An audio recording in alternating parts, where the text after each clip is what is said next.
Сегодня по всей стране начался сбор подписей в поддержку выдвижения Владимира Путина. Общественники, врачи, учителя Республики Ингушетия пришли в Народный фронт. Сбор подписей продолжится в региональном отделении до 25 января. Каждый день с 10 утра до 18:00. 1, 2 и 7 января выходные. При себе необходимо иметь паспорт.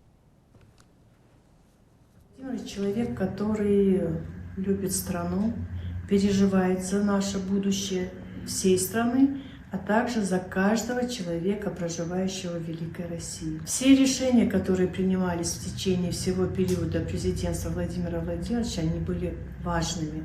Важные на тот момент, когда они принимались.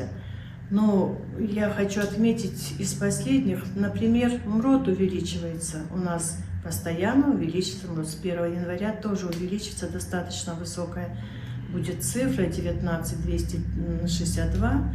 И политика его направленная на развитие здравоохранения, на развитие образования.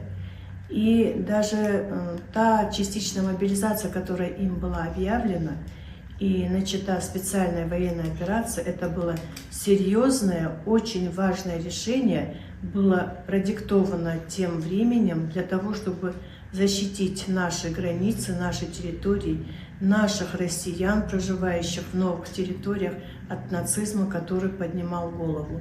И мы сегодня имеем хорошие показатели в этом направлении, и победа будет за нами.